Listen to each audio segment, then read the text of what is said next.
Good morning, chemists. We'll get started now. Hopefully your minds are awake. My body sure is not alive, but my mind is. So, excuse me. Last week we talked about chemical kinetics, rates of reactions.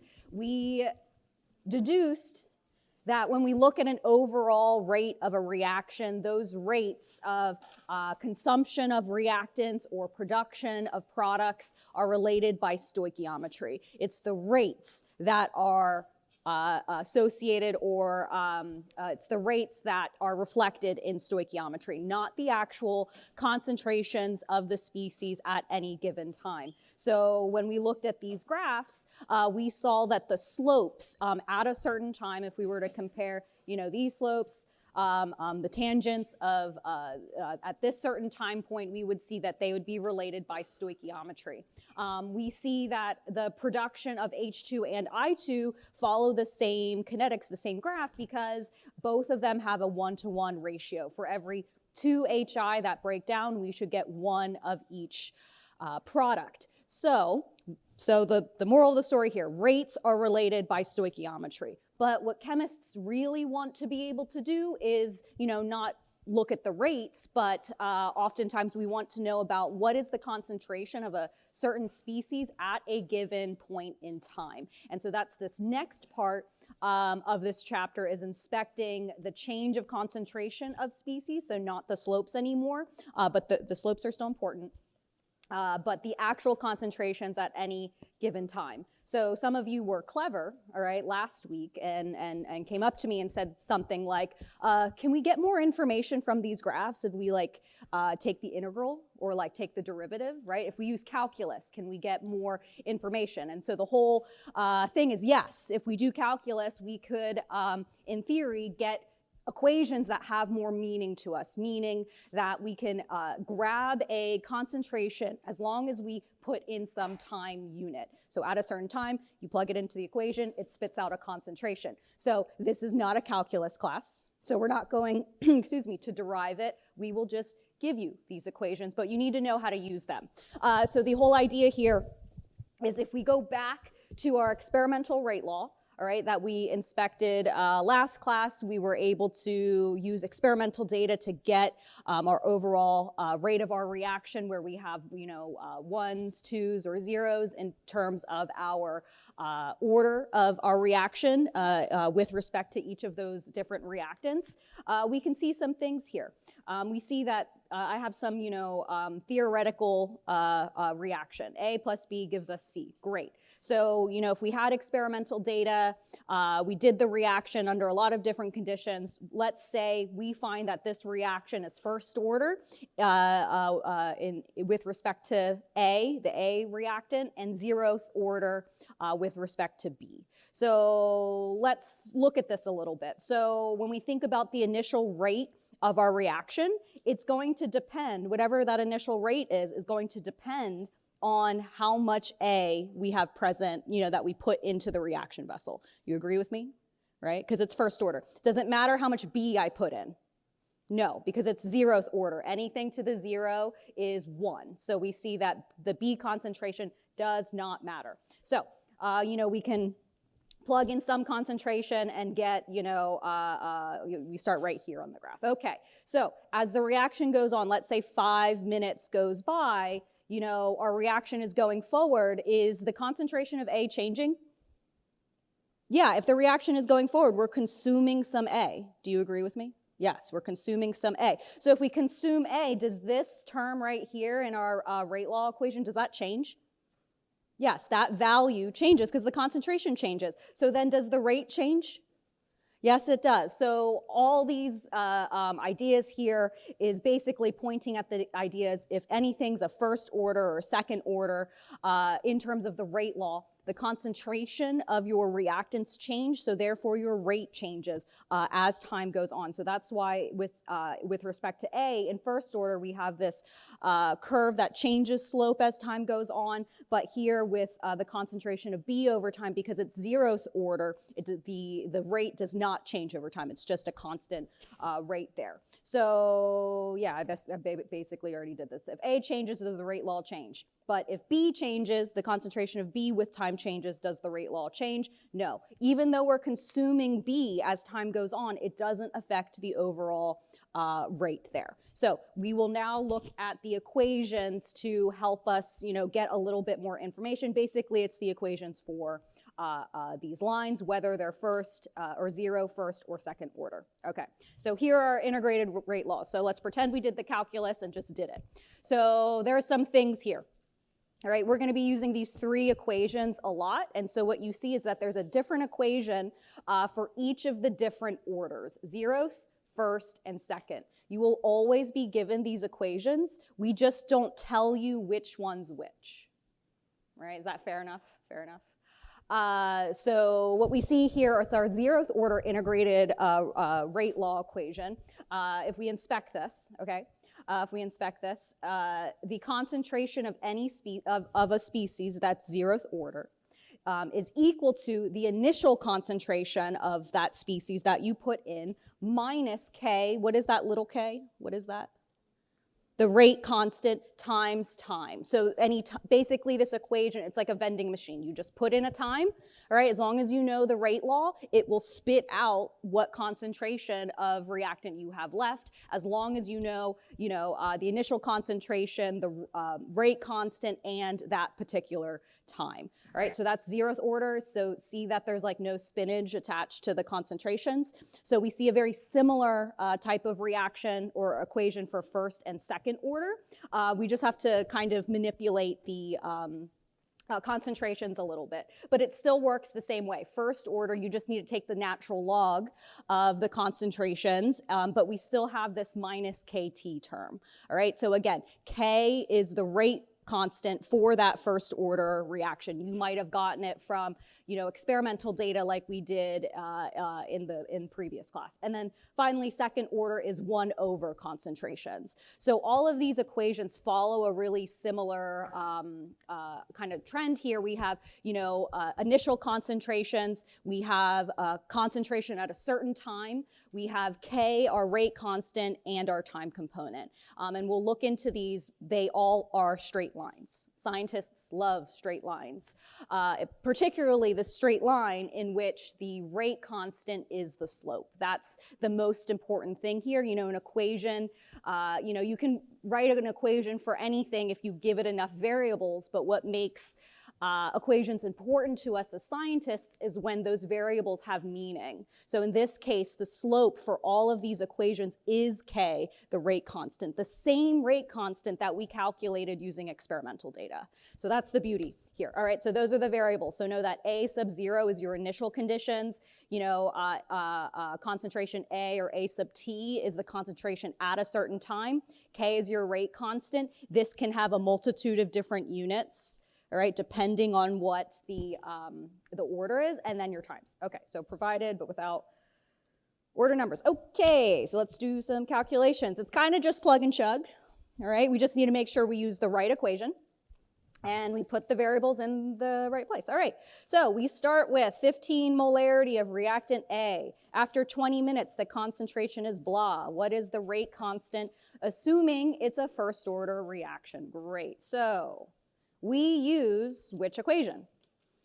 The first order one, so the natural log one. All right, so I'll just rewrite it here so we know what's going on. So we have ln of concentration at some time. I'll put the subscript t so we know that that's at some time. Natural log of A sub 0, so that's my initial conditions, minus K times T. So looking through all of the information given here, let's go through the pieces of information and assign our variables. So I try to make the language really obvious. So if we start with 15 molarity of reactant, what variable is that?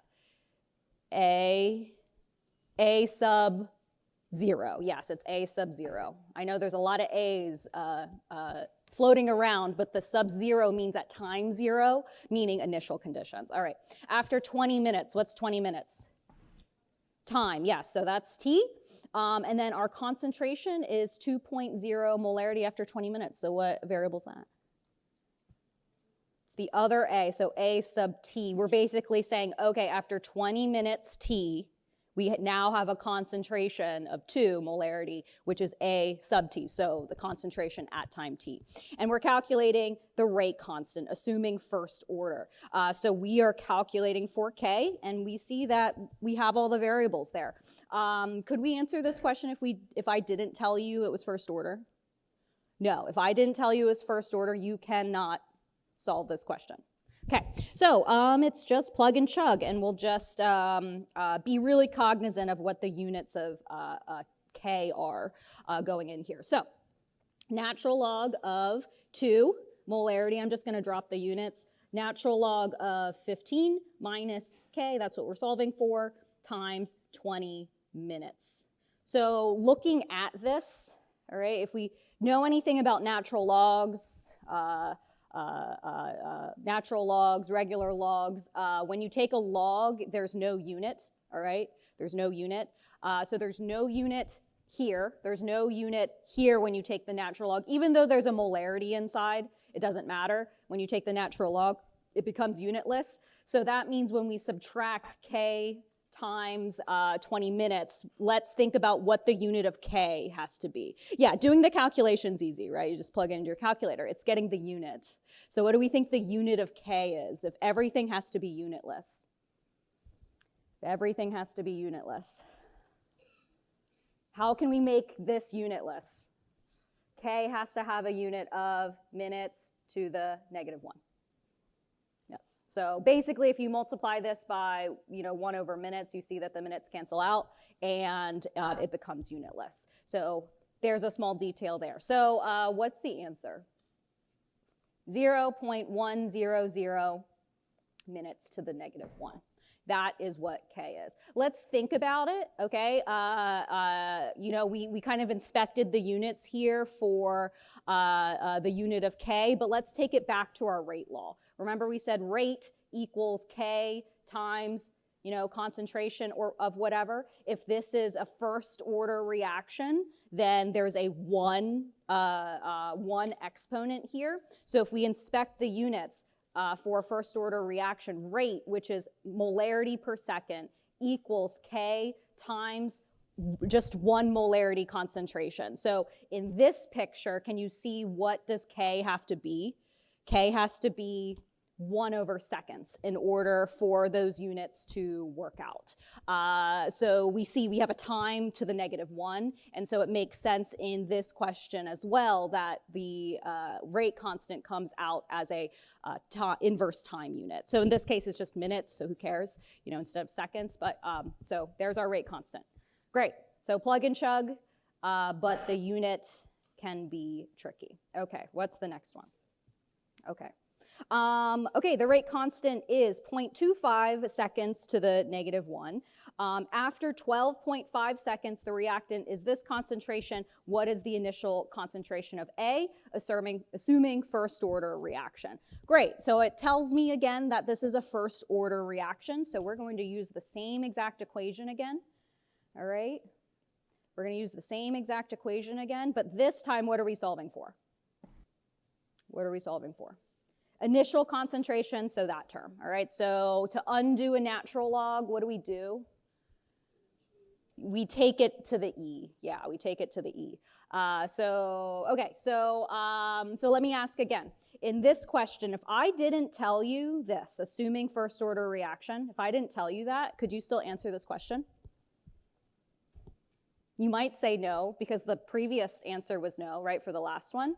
But could you deduce what the rate order is from what piece of information?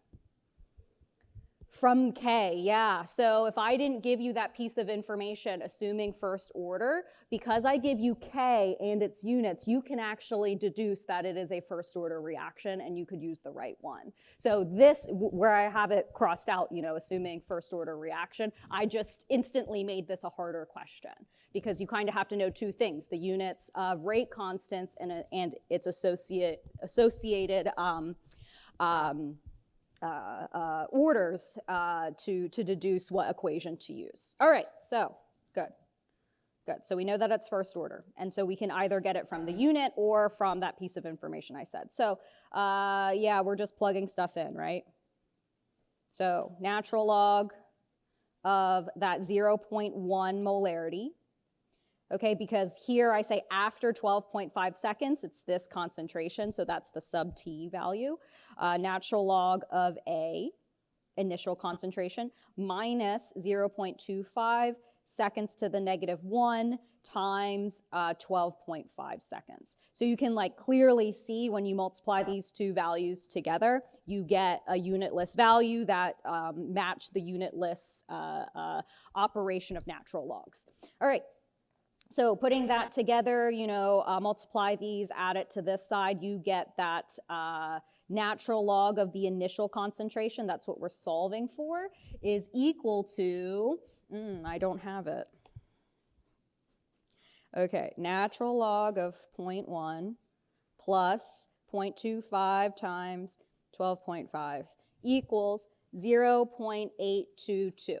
So to undo that natural log, just so you know, I show an example, you take both sides to the e.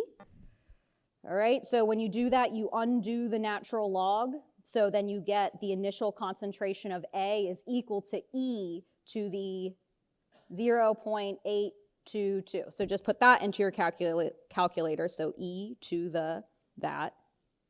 I'm not a math teacher. So I get 2 how many sig figs? Probably one, unfortunately, but I'll just give you two. 2.3 molarity. That's what I got. Yay. Let's think about what if I got, so remember what value this is. This is the concentration, initial concentration. So we got a concentration that's what, higher or lower than the information given? Higher. Does that make sense? Yes, you should start higher and then consume some. So I want you to use your intuition a little bit here, because if you did all of this work and you got a smaller number, say you got like 0.01 molarity, hopefully you can look back at the data given and be like, I can't start with a smaller amount, and then think like, okay, maybe I should redo this problem to get a more reasonable answer. All right. So those are two calculations. So this last one, a little bit more conceptual. Which graph is linear for a reaction that is second order in concentration of A? So this one's a little bit trickier. So let's come back to this question. You'll see that it's not that bad. Once we really inspect our integrated rate laws here, you'll see that when graphs are linear, they fit our integrated rate laws. So we'll come back to this question, I promise. All right, so let's inspect this. Okay, so our favorite here, let's look at another first order reaction, and I've just kind of rewritten the integrated rate law. I just moved some terms around. All right, still the same equation, I just moved I swapped these two terms because the beautiful thing here is with these integrated rate laws is when the data fits an integrated rate law, we should have linear data. Linear data where the slope, the line, that slope is equal to K. All right, so that gives us meaning to our equation. When, you know, we fit stuff to an equation and we have a bunch of variables and constants, if those constants are meaningless to us, like it's not a very good equation. So that's the power here. So if we were to graph this first order reaction just with, you know, not doing the natural log, we would see something like this where the rate does change over time.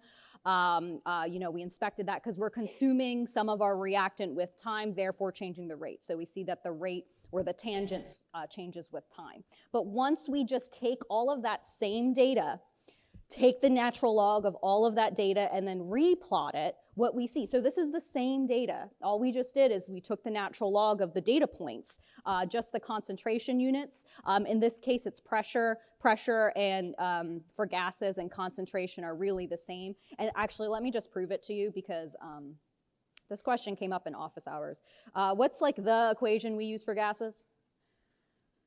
Pivnert, yeah. So PV equals nRT. So let me just prove it to you that pressure is directly related to concentration. Let me just divide both sides by V. So then I get P equals NVRT. Okay, so pressure equals N over V times RT.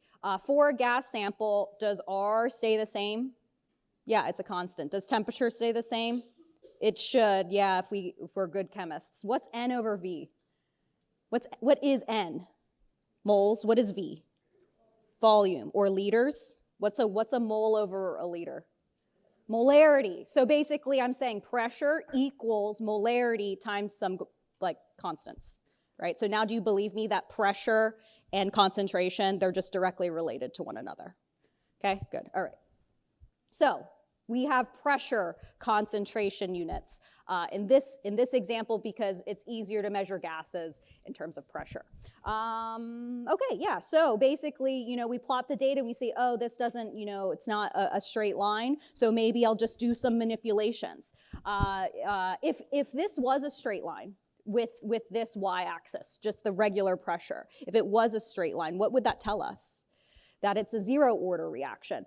Because we take the natural log of that same pressure unit, the same units, and we get a straight line, what we're saying is that, hey, the data fits this integrated rate law where we say it's first order. If it wasn't a straight line, all right, we would go one step further. If it's not zeroth order, if it's not first order, then it must be second order. So then we would take this same data, instead of taking the natural log, what would we do to the data? Look at the integrated rate laws. What would we do? We would take the inverse concentration, plot the same data. If it is a straight line, then that means that that reaction is second order. That's all that means, all right? And so you can see it in the units. This is basically, you know, the definition of your y-axis. When you plot, in all cases, if the data fits a straight line, that rate constant is your slope. Maybe positive or negative, just look at the equation. All right, so there we go. So in this reaction, we can tell that it's first order because it's a straight line when we graph it using the first order integrated rate law. Okay. Oh, and so you see, okay, yeah, natural log, there's, you know, y equals mx plus b. That's, you know, our typical equation for a line. Negative kt, so that means m, our slope of our line here when the data fits, is negative the rate constant. X, that's our x-axis, our variable t, that's changing with time. And then b, what is that to math people? B is what? The which intercept? The y-intercept, yeah, so the y-intercept tells us our initial concentration, all right? Basically, this is, you know, the concentration at time 0, that's initial concentration. So you can see from the graph where our initial concentration is. Obviously here in this example, it's ln of pressure, natural log of pressure. So we have to undo that natural log to actually extract the concentration data. Okay, cool, all right, yeah, so basically more of the story. Scientists love straight lines, and so we want to manipulate the data so it fits a straight line. Once the data fits a straight line, we can extract rate constant information, and then thus any, you know, concentration with time relationship from the equations. So putting this into perspective, zeroth order, we're not doing any concentration manipulation, so it should look something like this, where our y axes is just straight up concentration, like what you calculate in lab. When it's first order, you have a straight line when you graph it with a natural log instead. We're not changing the x-axis at all. The time unit, we're only changing the concentration unit. And then finally, second order here is when you graph the concentration 1 over the concentration at any given time. And then in all of these examples, K is related to the slope. So in zeroth order, the slope is equal to negative K, but in second order, the slope is equal to positive K. This is not really something you need to memorize. It basically is in the equation itself. 0th order, see, it's negative K. First order, it's negative K. And second order, it's positive K. There we go. All right. We love straight lines. You will do this lab. Bar, I think it's bar, you'll do this lab. And you'll basically do a reaction, track it with time. You'll do exactly this. First, you will graph the data, just straight concentration versus time. You'll look at the graph, you'll see, oh, it's not straight. So I'm gonna change all of those concentration units, add a natural log to it, graph it again. If it's straight, great, then it's first order. If it's not, go one step further, take one over, then it's second order. It's basically like guess and check, basically. Okay, so let's revisit this question. I'm giving you the integrated rate laws. These tell you how to manipulate the concentration unit and how the rate constant comes out of the equation. So which graph is linear for a reaction that is second order? A, B, C, or D? Can we answer it now? It is which one? D. D, yes, it is D. Yes, okay, great. Let's, if we did graph A versus time and it was linear, what would it be? First order. No, it wouldn't. It'd be 0th order. Sorry. What if we graphed ln A versus time and it was linear? It would be first. Remember, it has to be linear. If it's not linear, then it's nothing. If you graph it and it's not linear, it's nothing. You just keep moving on until you make it fit. All right, what about A squared versus time? It's nothing. Yeah, it's nothing we talked about. Okay, great. All right, one more. A student analyzed this data from a 0th order reaction and obtained this graph. Label the axes. So the student determined it was 0th order. Look, they got a straight line. What should they have labeled their axes in order to get this information? So remember, 0th order, right here. What should it be? Time is always the x-axis, always, in all of these rate laws, all right? That's always the variable. And then what is our y-axis? Just straight up concentration. Great, all right. Oh, wait, where is this? So A, it would be A, right? Yes, okay. What would B be? B would be second order. If, I changed this question and said second order, all right, then the answer would be B. ln of concentration, that would be first order if again, I changed this question to first order. And D, is D anything? No, it is not. We never talked about inverse time. So that's just a distractor. All right. Do we like these conceptual questions or just the plug and chug questions? Conceptual, oh, okay, good. I mean, all the answers are right here. If you look at these equations and understand what it means, all the information you need is there. Okay. All right, so let's, to beat a dead horse, let's just go through more scenarios here, all right? It's important because you're going to do this in lab, and this is one of the hardest, I think, labs to do because there's lots of data points. There's lots of data points, and your Excel skills need to be on point. All right. So let's look at two different the same reaction. We're going to look at the same reaction, but under two different conditions, right? If it's the same reaction, what should be the same for both reactions? If it's the same reaction, is it the rate or the rate constant? The rate constant is the same. The rates are not necessarily the same because if I keep looking down here, we want to investigate the same exact reaction but under different initial concentrations of A. So in this case, this scenario, the rates will be different because remember, rate is related to A. But the rate constants are the same because it's the same reaction. Okay, so I think I need to say this. If it's the same reaction, the rate constants for both expressions must be the same. Great. Okay, so let's pretend that this is a 0th order reaction. So if K is the same and K is the same for each experiment, then what on the graphs should be the same? The slopes, great. The slopes need to be the same. Okay. So if this is a 0th order reaction, how are we going to label our axes? Just regular concentration, great.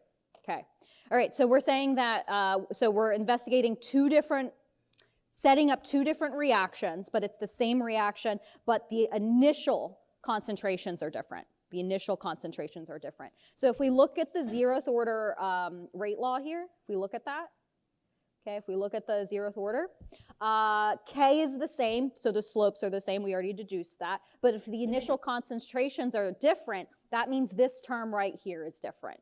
All right, A sub 0. A sub 0 is what in terms of our Y equals mx plus B? It is the B term, which as mortals, we know that to be what on the graph? The y-intercept. So what will this graph look like? So there's going to be two lines, but how are the lines arranged? Are they going to be just on top of one another like that? Are they going to be like that? No, because the slopes need to be the same. The slopes need to be the same. So we're trying to say, okay, the slopes are the same, but the initial concentrations are different, so the y-intercepts are different. So we're going to have two lines that are parallel. They just hit the y-intercept at different places. Does that make sense? Slopes the same, right? So K, negative K is our slope, so they're parallel. But because the initial concentrations are different, they're just offset from one another. They have different y-intercepts. That's what these graphs will look like, okay? I think you'll do this in lab. I think you will do this in lab, okay? And this is a great way to figure out what the rate of the rate law or the order of a reaction is. If you do the same reaction, but under different concentration scenarios, all right, different initial concentrations, all of your data should be linear and parallel when you graph all the data together, right? Versus, you know, just having just graphing one like reaction is a little bit more difficult to see like, oh, which one is most linear. But if you have 2 or 3 different reactions that you're inspecting, all of them should have the same exact K rate constant, so they should all be parallel to one another. All right, let's do it again. But this time, first order. All right, so let's say we are inspecting the same reaction. We're doing it twice, but just different initial concentrations. So it's the same stuff again. So if it's the same reaction, rate constants are the same. So therefore the slopes are the same. So we're going to be looking for parallel lines again. But if the initial concentrations are different, they're just going to have different y-intercepts again, because again, y equals mx plus b. For first order, b is natural log of a sub 0. So if this reaction is first order, then we have something like a natural log of A, our reactant concentration. And so again, we're going to have two parallel lines where K, or slopes, are the exact same, but the initial concentrations are different. So our y-intercepts are different, all right? Because those y-intercepts are equal to natural log of A sub 0. If A sub 0 are the same or different for each of these reactions, different y-intercepts. Great. Okay, so let's do one more. Obviously, we did 0, we did first. Now let's do second order. So same exact thing. If we inspect the same reaction, they should have the same K, therefore the same slope. So again, we're looking for parallel lines. But if we have different initial concentrations of A, they will have different y-intercepts. So here's our second order equation. This fits y equals mx plus b. So in this case, we are graphing 1 over concentration instead. Slopes are the same, but y-intercepts are the same. But second order is different a little bit because before, for the other reaction, see how I had the lines going with a negative slope. For second order, if we look at K here, K is actually positive. It's positive K, so these slopes are actually going positive because K is positive in this case. All right, but we see the same exact thing again. Same slope because it's the same reaction, same K, but different y-intercepts. In this case, they're 1 over the initial concentrations. All right, so that's how we inspect that. Because oftentimes what students will do, all right, let me just erase this real quick. okay? They'll know that it needs to be a straight line, right? They'll know it needs to be a straight line. So they'll graph something like that. They'll graph something like that. They'll graph something like this, because like these are straight lines, right? They're straight lines. But are they the same reaction? Do they have the same K? No, they don't. So are they the same reaction? No, they're not. So don't mistake, line of best fit. We just want a straight line. The detail here is if we're inspecting the same exact equation, they should have the same K. In this case, yes, they are straight lines. It's second order, I guess, if that's what we are graphing here. It's second order, but the Ks are vastly different. Their slopes are different. All right, so we're not actually inspecting the same reaction. But what is the same in both of these reactions? The y-intercept, which is what, according to our integrated rate law? The initial concentrations. Yeah, so in this picture that I drew, it's a different reaction. The Ks are different. But they both have the same initial concentration, and that's basically all that's similar about them. This could be the same reaction, but just at different temperatures, because we'll learn here that K changes, rate constant changes with temperatures. Okay, so that's not the answer. The answer is this. There we go. Straight lines, but parallel. Okay, great. All right. Okay, another rate law question. Great. All right, match the integrated rate law with the appropriate rate constant you would use. Is this something you got to memorize? Not really, not really. So what I would do first is inspect these integrated rate laws and just identify what order it is. That is something you need to memorize. So this first one that uses natural logs is what order? First, yes. The second one here with 1 over, second. And then the last one is 0th order. Okay, great.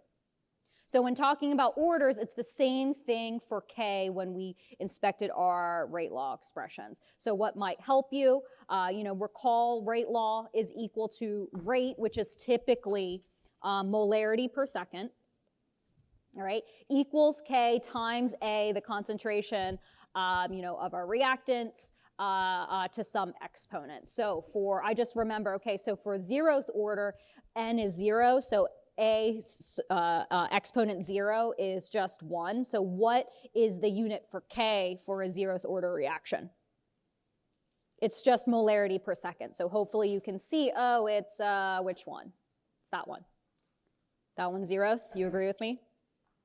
Yes. Okay, so that's 0th order. Now if we move on to 1st order, basically we change this N exponent to 1. So now that molarity unit in concentration there matters now. And now I just think, okay, what does the unit of K have to be in order for these units to match up here? Or you can think, oh, if I just divide both sides by this molarity, then both those molarity units cancel out. So we get this one is 1st order. So boom, there we go. All right, this one was 0th. And then finally, process of elimination, that last one is 2nd order, but just to prove it to you, N is 2 now, the exponent's 2. And so we have a molarity squared we have to take into account. So again, you can think, what does the unit of K have to be? Or just divide both sides by this molarity squared unit, and you see one of that numerator molarity cancels out, but you're still left with 1 in the denominator. So that's why it's molarity to the -1, second to the -1. So it's 1 over molarity second would be the unit there. All right. That's definitely a conceptual one. Definitely conceptual. Knowing the orders of the different integrated rate laws is something you need to know, but units of K can always be calculated as long as you know where they come from. All right. Okay. Do we feel good about that? Okay, good. All right. So let's do some other calculations. Half-life is just a fancy way of using the integrated rate law.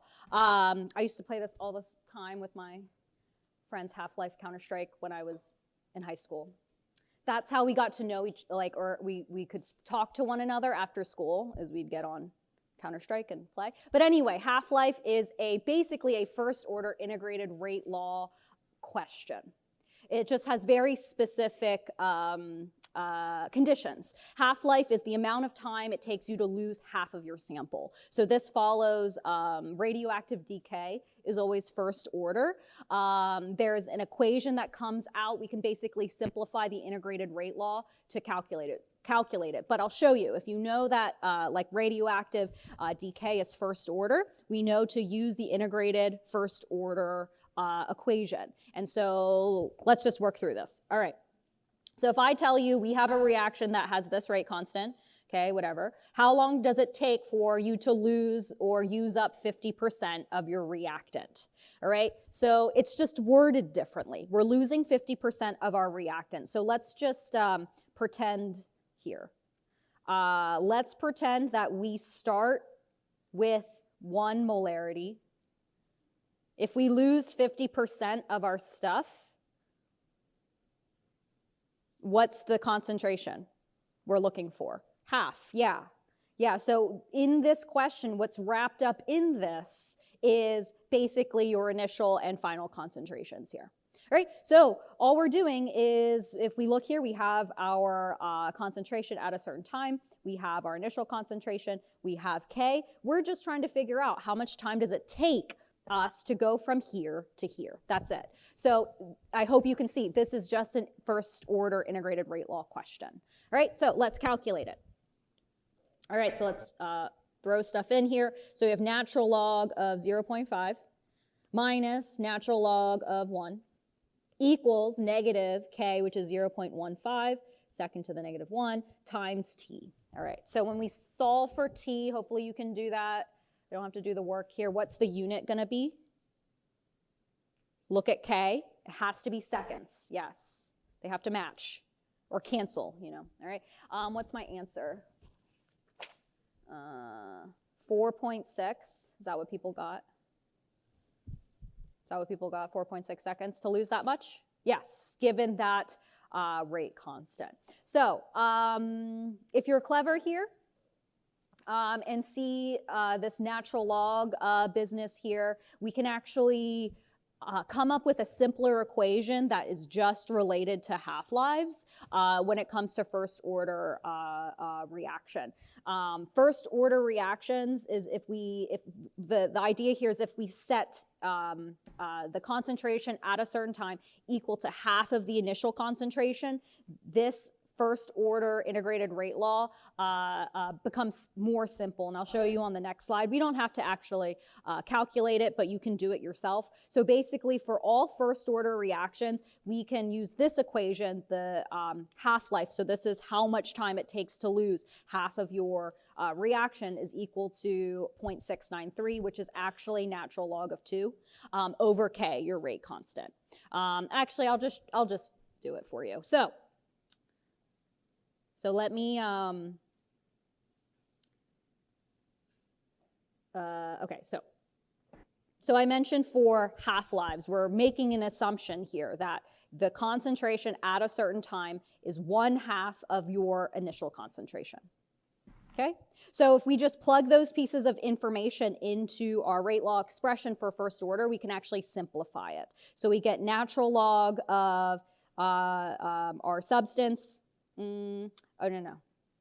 natural log of 1/2 our initial concentration minus natural log of our initial concentration minus KT. Oops, equals, no, there's an equal sign missing here, right there. Equals negative KT. So if we do some natural log rearranging, this term actually simplifies to natural log of 1/2. That whole term. Because basically, oh, that's not a T, that should be a 0, I'm sorry. These A sub zeros cancel out. Actually, here, my train of thought is kind of all over the place right now. So see, I'm not a math teacher. One of the things when you subtract natural logs, they can become fractions, is that right? Okay, yeah, so we can rewrite this term as natural log 1/2 A sub 0 over, oh no, the whole term right here, over A sub 0, that whole term. equals negative KT. All right, and so now you see that those A terms cancel out once you have them on top of one another. So now this whole term becomes natural log of 1/2. Or it becomes negative natural log of 2. And that's just something that natural logs can do. Again, I'm not a math teacher. It's just something they can do. So negative natural log of 2 equals negative KT. Natural log of 2 is that 0.693 number, and that's how we get our T1/2, our half-life time for a first order reaction. So that's basically how mathematically that comes up. But the good news is that we provide you this equation. But what I want you to know, and I hate how the department shows this equation, is they just put a 0.693 up there, like that 0.693 just came out of nowhere. All right? No, it did not come out of nowhere. It's actually natural log of 2, and if you derive the whole thing, you see that a natural log of 2 comes out, and that's what's on the numerator there. But the important thing here is that the half-life time, the amount of time it takes to lose half of your sample, is directly related to K, your rate constant. So for fun, let's just plug the question we did up here, all right, into this equation to just prove it to you that both of these equations are the same, that half-life equation really is just the integrated rate law with a mask on, where we're making that assumption you're losing half of your sample. So T1/2 is equal to, again, I like to just write natural log of 2 divided by K. So let's just put that in there. 0.693 over what is K? Is 0.15 seconds to the -1. So what does your calculator say? Do you get the same number? Yes, you do. Yes, you do. You get 4.6 seconds again. And again, it's because this half-life reaction equation is our integrated rate law. That's all it is. We're simplifying it. So you get the same exact answer. Okay.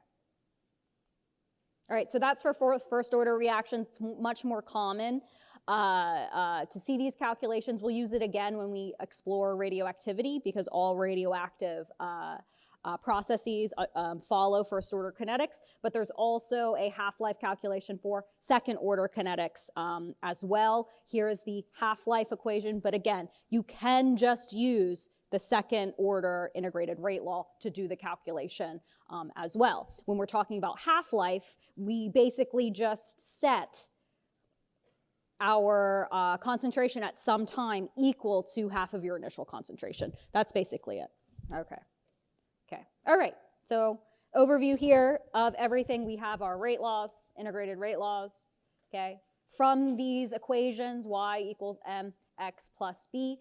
If you graph your data to fit, either concentration versus time, natural log of concentration over time, or 1 over concentration over time, you should get a straight line in one of those areas.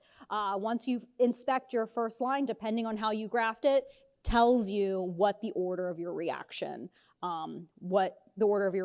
is. When doing this in lab, what you'll see, you'll graph all 3. You'll see your data fits best, is most linear, most parallel for like one of the reactions. So let's say first order, but what you'll see is not straight lines, all right, for all of your other graphing. So you can say, okay, it's not 0th or second order because my data doesn't fit. It's actually first order because the data fits best in that specific order. All right, so there we go. Scientists love straight lines, especially when the straight lines mean something. Okay. All right, so that is looking at reactions with time. So we just have to use calculus. That's it. No big deal. Or those equations. We just need to know those different variables and what K means, and that's the same K, rate constant, we talked about previously. All right. So let's move on and talk about temperature and rate. So remember when I mentioned, we can graph a reaction. Let's say it's 0th order. Let's say you graph 2 reaction. It looks something like this. They're straight lines, right? If we graphed our data. So we would say, yeah, it's 0th order, sure. but not necessarily the same reaction because the Ks, the slopes are different here. So I mentioned they might be different reactions. The Ks are different. But another way we can actually change K, rate constant, is through temperature. That kind of makes sense. Remember like the first slide where we used our intuition? Do reactions happen faster when it's cold or when it's hot? Hot, yeah, because when we add heat to the system, we're adding kinetic energy, those particles are moving faster, more likely to collide with one another to result in a chemical reaction. So what we see here, as temperature goes up, average kinetic energy of particles increases or decreases? Increases, yeah, because temperature is a measure of average kinetic energy. As temperature goes up, the number of collisions between particles, does that increase or decrease? Increase, yeah, as temperature goes up, particles are moving faster, they collide more. So therefore, reactions go faster at higher temperature, but let's look at it mathematically and conceptually. So when I say K rate constant changes with temperature, I'm still talking about the rate constant from our rate laws we looked at before. So if we look at this same first order reaction where we convert this species into this species, here's some experimental data where we do this reaction at different temperatures and calculate K, the rate constant. So we can see at differing temperatures, the reaction goes much, much, much faster if we if we conduct the experiment at higher temperature. In general, we typically see a doubling of the rate constant with every 10 degrees Celsius. That's just a common rule of thumb. If you ever get into organic synthesis and you want a reaction to go faster, you can heat it up. All right, and so when you heat it up, the trend here is that your reaction will go twice as fast for every 10 degrees you increase. That's the rule of thumb that organic chemists use. I don't do synthesis, so I don't use that rule of thumb much, but that's kind of intuitively, we know the hotter we make our reaction vessel, the faster the reaction goes to completion. Okay. So the factors that explain the concepts, like we know conceptually when we use our intuition, heat up a reaction, it goes faster. But let's talk about it in terms of collisions, because that is what makes chemical reactions happen. Our atoms involved in our reactants actually have to collide with one another to form our products. So again, we're thinking about this in terms of collision theory. So here's our equation that explains the relationship between rate constant, uses temperature, orientation of our molecules coming together to form products, and then this new term, activation energy. We know there's plenty of ways to get from reactants to products to make a reaction go forward. We have to go over some type of barrier, and we can end up in a lower energy state. So what kind of reaction would this be if our products are more stable? This is exothermic, and this is an endothermic process that overall you have to go over a larger hill, and then you end up in a higher energy state for an endothermic reaction. So the idea here is, the hill to get over this exothermic reaction is much smaller. If you were like a ball on one side, you would only have to push the ball up a small hill. So that hill right here, that is called our activation energy. All right, the small little hill that you have to get over to actually get to the other side. Versus for an endothermic reaction, it's going to be much harder to get that ball over that hill. So our activation energy is much, much larger. So all of these factors relate to our rate constant, the activation energy for our reaction, how the orientation of the particles are actually aligned. So this is our frequency factor A. R, it's a gas constant. It's not a variable, so it's just a constant. And then finally, temperature. We can actually grab a lot of trends from this equation. We're actually never going to use this equation to calculate K. We're only going to use it to determine trends. All right, because what we see here, if we make EA, our activation energy, big or small, we'll see trends in how K changes. If we make T big or small, we can see how K, our rate constant, changes. So we can grab trends from this equation. All right, so let's think about this conceptually. We'll come back to that equation. All right, let's think about collision theory. all right? We have some chemical reaction happening where we have an A atom, a BC molecule, and what's happening, what it looks like is the BC molecule is breaking its bond and it's forming a new bond between A and B. That's what this reaction looks like it's doing. So there's a couple things here. We want to think about, collisions and energy of collisions. All right. So if this was a single collision happening, we had an A molecule or A atom colliding with a BC molecule. All right. They're colliding with one another to form a product. Which one of these pictures that depict the total energy of the collision, which one will actually end up as a go on to products? 1, 2, 3, or 4. So look at the green line here, okay? If we send the two particles together and this is how much energy we send into the system, will that result in getting over the hill?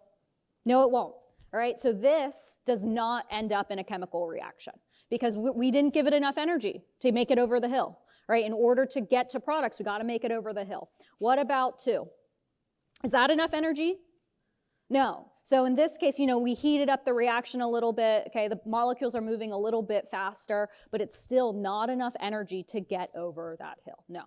All right. So yeah, we're thinking about this collision. Okay. What about 3? Is that enough energy to get over the hill? No, it's not. No, it's not. All right. But what about 4? Yes, finally, yeah. So basically we've increased our temperature going from, left to right here.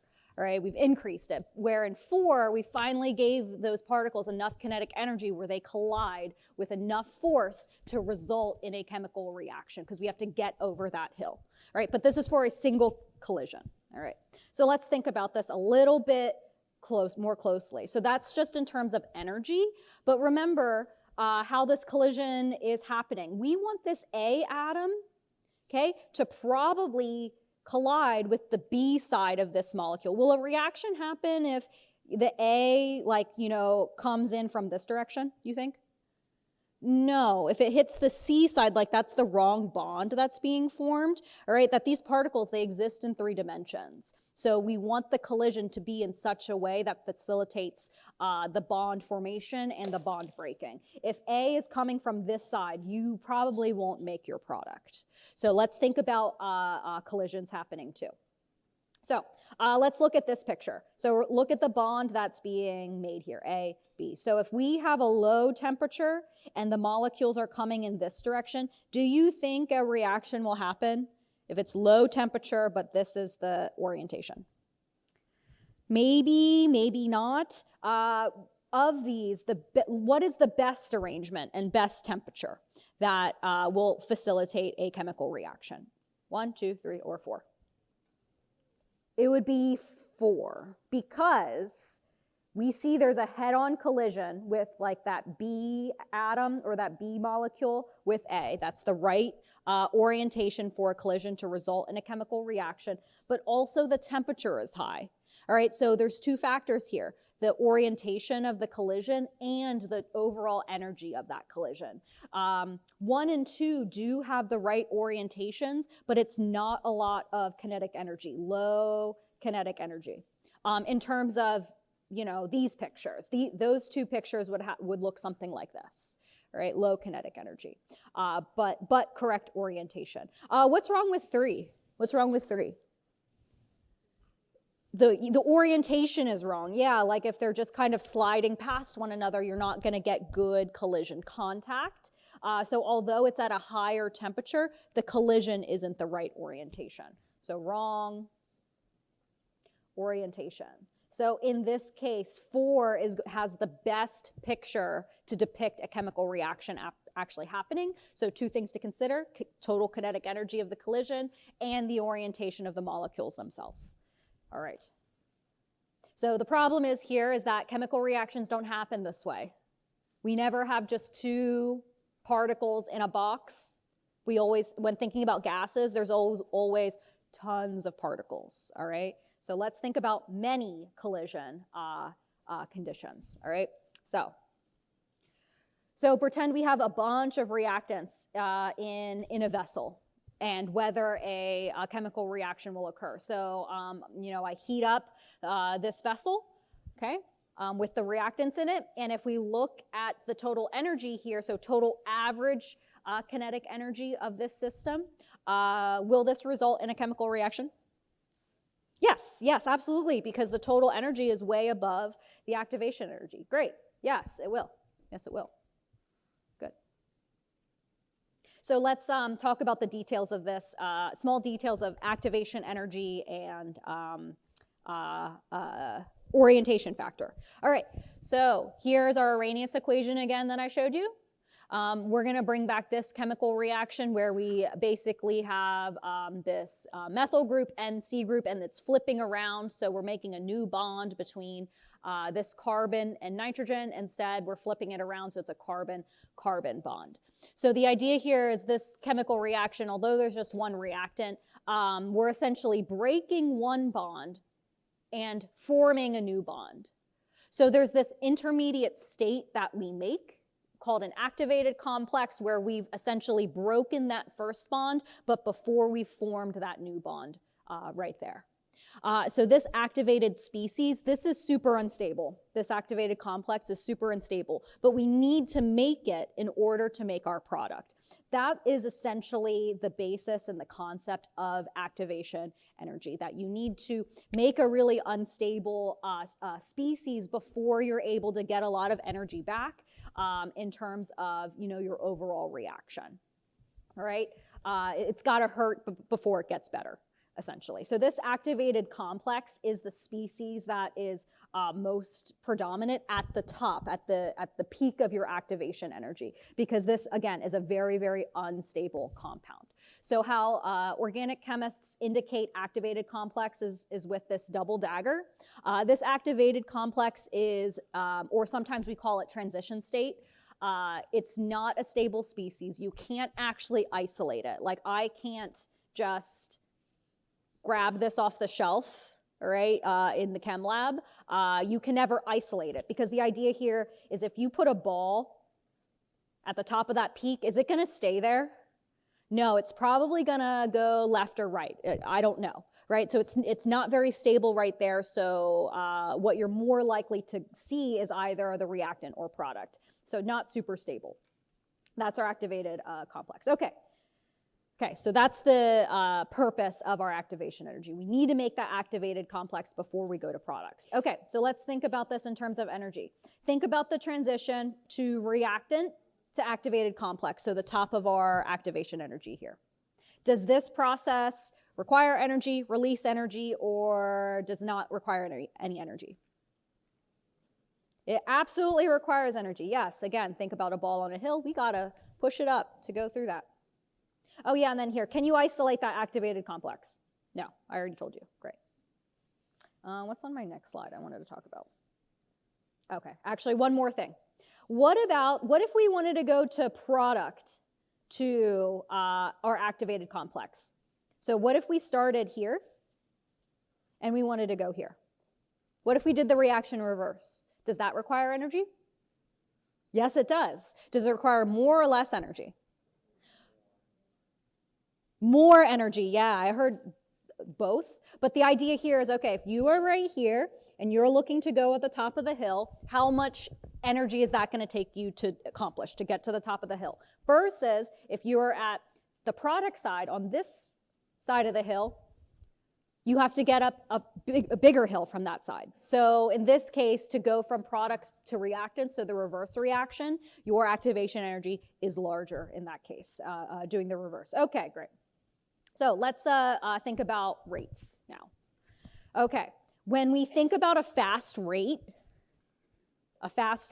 is that a big K or a small K? A big K, yeah, big K's, fast rates, great. Okay, how can we get, so here's the Arrhenius equation, how can we get a big K? When activation energy is a big number or a small number? Think about it mathematically. Okay, if we have, something to the negative exponent, all right? If EA is a big number. This will be a small number. If negative EA, if it's a small number, K will be a bigger number. Yes, okay, so large rate means a small activation energy. Let's just think about it in terms of, going over a hill. Is it faster to get over a small hill or a big hill? A small hill, yes, very good, okay. Good, so fast rate corresponds to a large K and a small activation energy. Okay, so let's think about forming this activated species, so the top of the hill here. Even though we can't isolate it, how can we get there the fastest? Is it more probable at high temperature or low temperature? High temperature, yeah, so if we kind of look at this rate constant here, temperature is in the denominator. Okay, so if T is in the denominator and you have a large temperature or a high temperature, this whole term is a small number, so K becomes bigger. Versus if temperature is a small number, then the whole exponent term is a big negative number, so then K becomes a small number.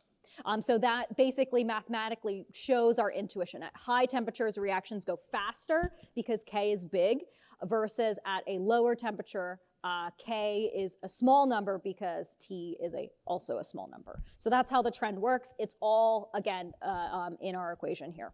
Okay, all right. Is this the last question? Yes, last question here. All right. So let's think about the forward rate and the backwards rate. So using the information you just got, fast means large K and small EA. Which rate is faster, the forward reaction or the backwards reaction? The forward reaction, yes, the forward reaction is faster. So essentially we're thinking, okay, going this way or going that way. Which one's faster? It's the one with the smaller activation energy. So which relationship is right? A, B, or C? B would be correct, yes. In this case, that the K, the rate constant for the forward reaction, is faster. And the reason is because the activation energy for the forward reaction is smaller than the activation energy for the reverse reaction. Cool? Okay, great. So let's put it all together. Activated complexes, all that stuff. Let's compare, bring back the idea of collisions, okay? Activated species, temperature, and all that, okay? A single reaction versus a multi-collision reaction. So let's look at this picture. If this, so the one on the left, okay? If this was the total energy of this collision, would a product form? Will you make it over the hill? No, heck no. Yeah, that's not enough energy, no. All right, what about in this picture? For a multi-collision, will this result in a chemical reaction? This one's a little tougher. Your intuition might say, no, we're not going over the hill. But let me remind you, do all the particles have the same exact energy in that reaction vessel? No, what's special about gases? They follow a Maxwell-Boltzmann distribution, right? Where the average kinetic energy is related to temperature. So the average particle has a certain amount of energy, but there's some particles that are going a little bit faster. There's some that are going a little bit slower in this case. So even though the average kinetic energy is below the activation energy, there are still some particles, gas particles, with enough energy to get over that hill. So in this picture, yes, some particles will form products. Some reactants will form products. But let's say I lowered the temperature. If I lowered the temperature enough, all right, like down here, and lowered the total average kinetic energy, there might be a point where now there are no particles that have enough energy to get over that activation energy. But in this case, I really want to highlight the difference between single and many collision reactions here is that in many collision reactions, we have a distribution of speeds of kinetic energies that it is likely that there is one or two particles out there with enough energy to collide and form a product. So in this case, that's kind of counterintuitive, right? Like the energies look the same, but only in this one does a reaction occur. And it's because there's a lot of particles with varying Energies. Okay, yeah, and so that's basically it here. In chapter 10, in 1210, we talked about the temperature of a sample is the measure of the average kinetic energy of our sample, where we used root mean squared velocity to describe the average speed of a particle. But there are some particles that are going faster. That's the idea here. There's a fraction that are going faster. So when we increase the temperature of our reaction, what we're essentially doing is flattening this curve so more particles have enough kinetic energy to make a product. And that's why our rate increases for another reason relating to our rate law, or sorry, our Arrhenius equation. Temperature, there's that inverse property here. As you increase temperature, more particles have enough energy to produce a product there. All right, and so that's why, yeah, reactions get faster when you heat them up, okay? Well, then why don't we just heat up all of our reactions to make them go faster, right? That might be the thought, like just boil the dang thing. But the problem is, think about your products. If you conduct a reaction where your products or your reactants start to break down, that's not good, right? Like we can't just heat our reactions infinitely hot.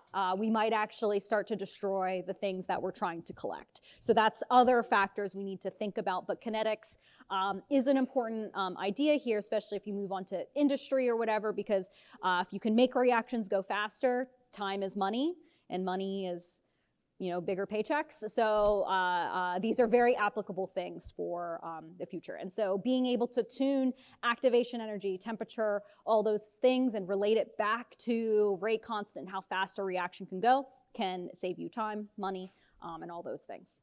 Okay, so there's a review of activation energy. You can just read that. What do I still have 10 minutes? Okay. So that was the conceptual part of activation energy. We did very little calculation. So let's actually do a calculation. All right. Yes, there's a lot here. But again, I want to remind you that this is not a calculus class. So I'm just going to give the integrated form of the Arrhenius equation. So from the Arrhenius equation, we never actually did a calculation, but we got trends. We said that K, our rate constant, increased when activation energy was lower, when the hill was smaller, but also when the temperature was up, that went up, that rates get faster. We can use our intuition there. So the idea here is, okay, we have some ways to calculate K. We already have that. Rate constant. We can use the data, we can use the integrated rate laws, those things. So now the new term here is activation energy. How do we actually figure out the activation energy for a chemical reaction? So to do it, you have to study a chemical reaction at different temperatures. So if you study one chemical reaction at different temperatures, will that reaction have the same K at different temperatures? No, that's what we just talked about. Reactions go faster, different K at higher temperatures. So what we're doing here is calculating, determining the K, the rate constant, for a specific reaction with differing temperatures. And what we get here is the slope of this experiment. If you do a bunch of experimental data or experiments, so this person did 1, 2, 3, 4 different reactions at different temperatures. That's what the denominator is here, or sorry, the x-axis is 1 over temperature. So just the inverse of the temperature they conducted that experiment. And they graphed natural log of K, the rate constant that came from that specific reaction. And what do we get? A straight line. A straight line that has meaning. So the meaning of this straight line, that slope, is equal to negative activation energy over R. R is a constant. It's the Gasol constant, so 8.314 or whatever. So we can extract activation energy if we study a reaction at different temperatures and determine the rate constant for each of those reactions. Does it sound familiar, kind of? You know, so yeah, like, you know, studying concentration changes with time. In this case, we're studying 4 different reactions, different temperatures with different rate constants. We graph it in a certain way, we can extract rate constant. So this is the Arrhenius equation. We actually never calculate it, but what we can do is integrate it, okay, use calculus, and this is where the straight line comes from. If we integrate it, we get natural log of K equals negative EA over RT, where that T term, it's basically 1 over T, and that's our X term, right? The X term is 1 over T because EA over R is a constant, plus ln of A. So that's our B term. So you can see that makes a straight line. Perfect. Where M, our slope here, is equal to negative activation energy over R. Okay? All right. So if you do a bunch of experiments at different reactions at different temperatures, plot it, it should fit something like this. If you get a straight line, extract activation energy from the slope. The thing is that chemists are lazy and they don't want to do 4 reactions. They don't want to do 4 reactions. I don't want to write questions where you have to graph things. So instead, what we do is we give you the integrated Arrhenius equation, but in 2 points slope form. Is that something that, where it's like 2 points? Because 2 points on a graph always make a line, yes. So we can basically manipulate the integrated Arrhenius equation to only include 2 points, because 2 points always make a line, thank goodness. So if I just give you 2 experiments at 2 different temperatures, okay, rate constants at 2 different temperatures, 2 points always make a line, so you can also extract activation energy here. So how we read this is the last equation, we always provide it to you, is the natural log of the ratio of the rate constant for the first reaction over the second reaction is equal to activation energy over R, that probably looks familiar, times the inverse of the second temperature minus the first temperature. So you just need to make sure you get your experiments right, that K1 is related to what temperature? T1. And K2 is related to T2. And that's it. That's it. 2 points always make a line. These are actually the same equation. It's just these are 2 points. Great. All right. So there's a couple of trends that we can actually draw from this equation. All right. That K depends, we already know, K depends on temperature and activation energy. Basically, we say, okay, the larger you change the temperature, the greater the change in rate constant. That kind of makes sense. The hotter you make your reaction, the faster it goes. That kind of makes sense. Some smaller, more subtle trends is that the larger the activation energy we have for a reaction, the larger the change in reaction rate or rate constant with change in temperature. So what this last point basically means is if EA, if your activation energy is large, your K, your rate constant, is more sensitive to temperature change. It's more sensitive to temperature change. So let's talk about that conceptually here, all right, a little bit. So we have 2 reactions going from A to B, C to D. Let's pretend these are the same scale, all right? So of these reactions going over this hill or that hill, which one has the larger activation energy, going from A to B or C to D? C to D, yeah, that's the bigger hill, great. All right, so in which scenario is your rate constant faster? Yeah, A to B, yeah, because it has the smaller activation energy. So that means in relative, going from A to B is faster than going from C to D. So if we were to heat up both of the reactions, what do we think would happen if we heated them up? How would the rate constants change? They both have to go up. Yes, they both go up. But to what extent? Do they go up the same? No, they don't. Which one goes up more if we change the temperature the same? C to D, yeah. So the answer here is they both increase, but C to D increases more. This is a harder thing to note, but if you want to memorize that larger activation energies are more sensitive to temperature change, that's one way to memorize it, but I like to think about it this way. Okay, pretend you gave me, so let's pretend temperature is money, because everyone understands money. If you gave me $1,000 versus if you gave Jeff Bezos $1,000, who are you making the bigger difference in? Me, yes, because I don't have a lot of money. My reaction is already slow. I'm already slow. Jeff Bezos, he's already going real fast. So if you give us the same amount of temperature change, the same amount of money, you're going to make a bigger difference in my life because I'm already slow, versus Jeff Bezos, who is already going real fast, all right, already has a lot of money, so it's just a drop in the bucket in that case. So reactions that are already going slow, so large activation energies, when you give it more temperature, it's going to increase more. You're going to make the bigger difference here. All right, so we have 1 minute. So when we come back, this is great. This is just where I wanted to stop. We will do an activation energy question where I give you 2 temperatures, 2 rate constants. So the idea here is, which equation do we use? Which one? The first one, the second one, the third one, or the fourth one? The third one, yes, okay. Yay.